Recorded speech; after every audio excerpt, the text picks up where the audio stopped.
Photo video news, in this case, the Nikon Z6 III. Pretty interested in. I use Nikon cameras. There is also Panasonic Lumix, the GH7, and a few other things I'm going to take a look at. Nikon Z6 III. It's a little bit larger physically than the Z6 II, Z7, Z5 that I have personally. I also have a Z30, which is more video focused, but that camera has some quirks. The MSRP for this camera in the United States, $2,500, which is a bump in price compared to the Z6 II by $500. Obviously, you can buy used cameras as well. If you really care about autofocus, Fronos Photo, he did a lot of autofocus tests. This camera is much closer to those ones than the Z6 II, according to him. But you can make do. It really depends. I'm fine with the Z5 for the most part. They did add a new sensor. It's apparently a mix of like semi-stacked or whatever the heck they called it. But anyways, it's faster. Gerald and Dunn did some rolling shutter readout tests of the sensor and it looks pretty good. On their website here, there's just a lot of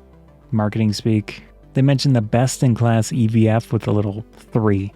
What does the 3 mean? Let's go find out. 3 means among full-frame FX format mirrorless cameras as of June 10th, 2024, based on Nikon research. So that's cool. I'd say that Nikon does a great job with their electronic viewfinders. Does have the fully articulating screen, so in photo and video situations, you're doing vertical photos, vertical video, you're going to benefit from the fully articulating screen, and it can face towards the lens if you want to do self-filming. It does have the dual card slots, in this case, CF Express and the SD cards. I'm personally not a huge fan of mixing card formats. I would have liked to have seen something similar to what Sony does with the CF Express, also SD cards for both slots. That way you can decide if you want to just use SD or just use CF Express. However, both Gerald and Jared, Fronos Photo, mentioned that it cannot do dual recording of video at the same time to the different cards. It does support the accessory grip. Very nice to see. If you want vertical shooting, you want an additional battery on hand right in the camera, you can do that for longer recording and such. And as usual, sports USB power delivery. Nice feature. I've used that on the Z5 and it definitely extends video runtime and such. And no surprise, it has weather resistance in the camera. Magnesium alloy and Cerebu. No idea what Cerebu is. Resin for injection molding with a thermoplastic resin matrix. They offer long fiber polycarbonate based LCF grades.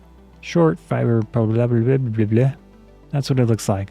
Okay, it mentions Nikon specifically. It's in Z8 as well. It does 5.4K video maximum. It does not have the open gate feature. 24 megapixel sensor. I think that's a pretty reasonable amount of pixels for a camera with photo and video. This camera still has a mechanical shutter. It's up to 1/8,000th of a second maximum. That's very standard for a higher end mid-range type of camera. Flashing speed 1/200th of a second maximum. However, with the electronic shutter, I've seen in one of the video sources that I looked at, 1/60th of a second maximum for electronic shutter flash. Looking at the camera shape, it looks very similar to the Z6, Z7, Z5. Mode dial on the side here, U1, U2, U3. I like that layout so you can set custom modes and easily switch to them from the dial. Okay, my general opinion of Z6 III, it looks like a great camera. Obviously the price increase isn't ideal, but if you want the best autofocus you can get from Nikon right now, obviously Z8 and Z9 are going to be it, but this is going to be very close most likely. This camera kind of soured me on Nikon's video capabilities. It's got some quirks with 4K. I wish they would have improved it with firmware, but probably not going to happen at this point. Overall, I like it. Another interesting thing I saw mentioned in Deep Review, I think it was, they noticed that Nikon gives you access to service manuals, parts, tools to enable you to perform your own repairs on certain Nikon digital electronic products. Important warnings. Yeah, sure. Right now, they don't have much. They've got one lens. There's a lot of information. They mentioned tools, lubricants, alcohols, ESD, tripod brush, glue, caps, torque screwdriver, pry bars. A lot of information. I like it. That would be super helpful, especially years from now. I have taken apart a few lenses in my day. If I were to have had things like this, it would have been very nice. So props to Nikon for releasing, at least initially releasing this, and then hopefully releasing a lot more. Panasonic Lumix GH7 was announced. I feel like this is the culmination of so many things for Lumix that they put together, and now it's kind of like the quote-unquote perfect camera for videographers in the Micro Four Thirds system. You've got all those benefits going down the line, and now it has phase detect autofocus. So they're putting the cherry on top. Look at the price, $2,199.99. Honestly, for what you're getting, all the functions, features, the codecs, the culmination of everything GH series for $2,200 US, not terrible. You will have limitations for the sensor size. That's just how it's going to be, but you can do speed boosting.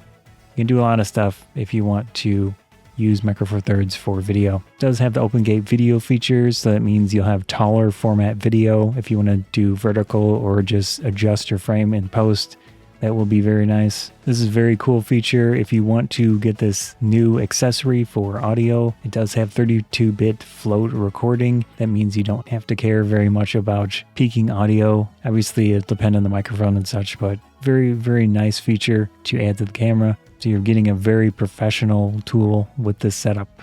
Nice thing about Panasonic is that they add fans to their cameras specifically for video. In this case, you don't have to care most likely about overheating, heat dissipation, stuff like that. You should be fine with a camera like this, or at the very least, this is your best option if you are in very hot situations and such. And again, that nice icing on top or cherry on top for this camera is the phase detect autofocus. If you're super big into video, obviously you might be doing some manual focus, depends on your style, but I think it's very nice to have. If you're a solo creator, self-filming, you're going to benefit there. Also does live streaming directly from the camera, which is nice to see. And you might ask yourself, why would you get this when it costs more than the S5 IIX, S5 II? The readout of this sensor is faster, obviously, than the S5 II, so you will benefit there. And some of the features, I think, like this 32-bit float accessory with audio, I don't think it works with the S5 II, S5 IIX, but maybe they'll change that in the future. Ultimately, I think it's going to depend on your personal preferences. If you're in this series of camera, you're into Micro Four Thirds, definitely this is your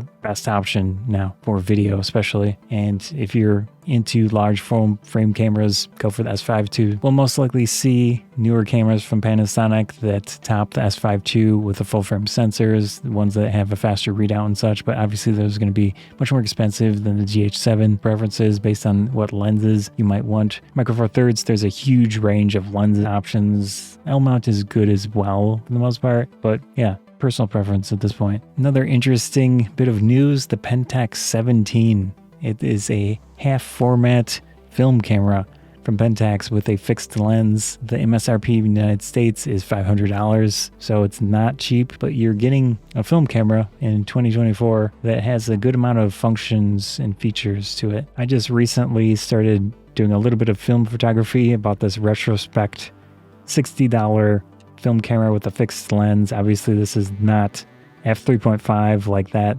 camera is, but this is a standard full 35mm film. Not bad if you want to just mess around with film. In general, it's very, very expensive. You have to buy the film, you have to develop it.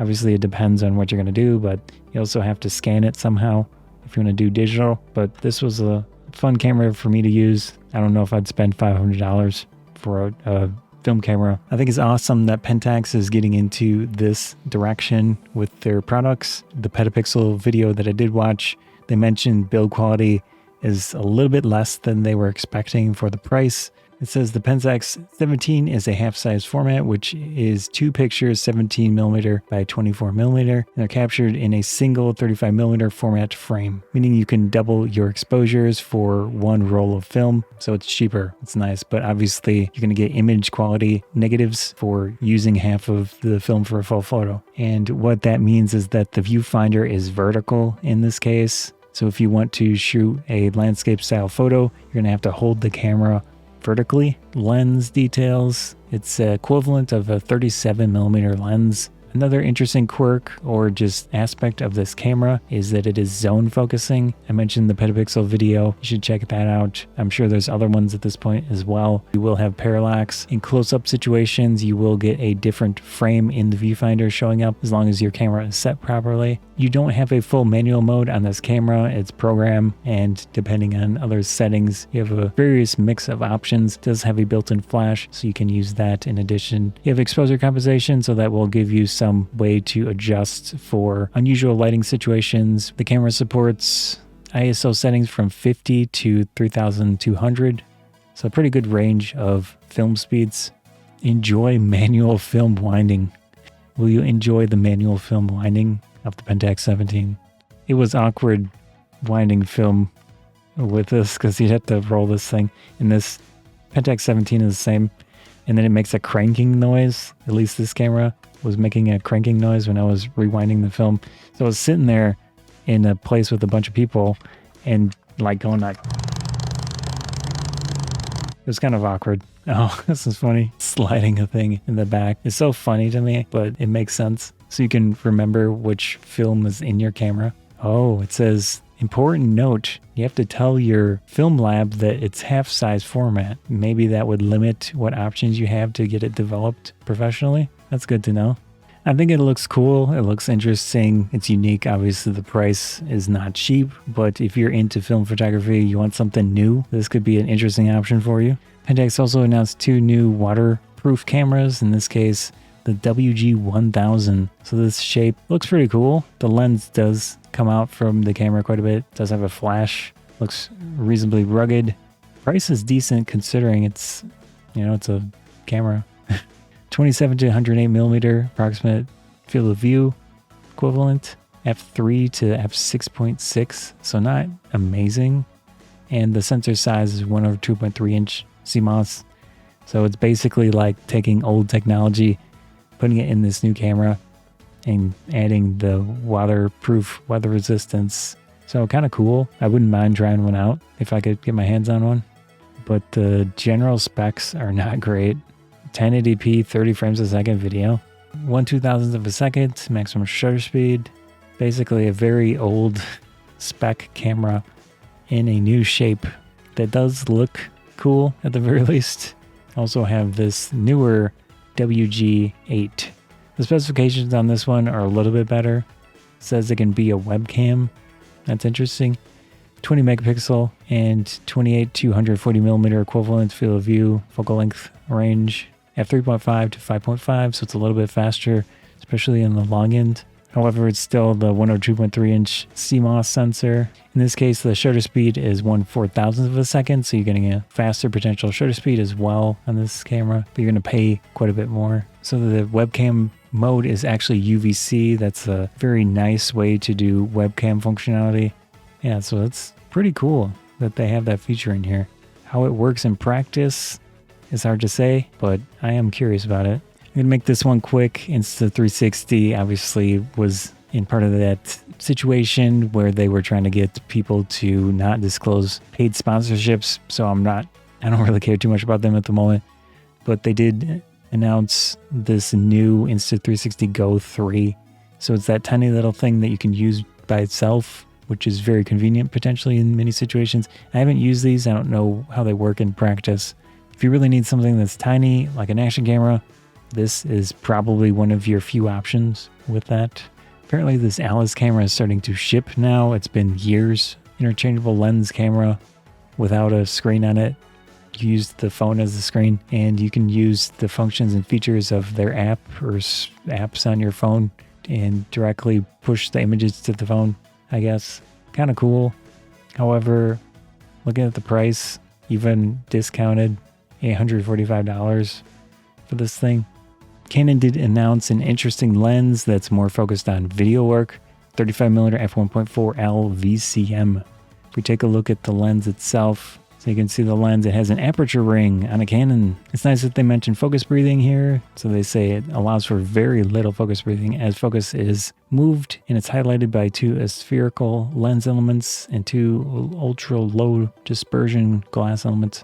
Last thing I'm going to go over is this Sigma lens. It looks interesting. 28 to 45 millimeter f1.8 DGDNA Sony E-mount and also L-mount at the moment with this lens. If you want a really fast aperture with a zoom lens, it's going to be potentially a very good option for you. It looks pretty chunky, but still you're getting that 1.8 aperture through the range. I wouldn't say 28mm is amazing, but if you're doing video work, 28 to 45 could be an interesting range. It does have the aperture ring on there. They claim that it has optical performance comparable to prime lenses, inner zoom mechanism, minimum focus distance of 30 centimeters, dust and splash resistance. The aperture ring has a declick function to it, so good for video work potentially. Considering the maximum aperture on this lens, $1,400, doesn't seem terrible, but 28 to 45 is somewhat limited in zoom range. Overall, a lot of interesting announcements with photo video stuff. Hope you enjoyed the video. Scott of Photography Bonsai. Thanks.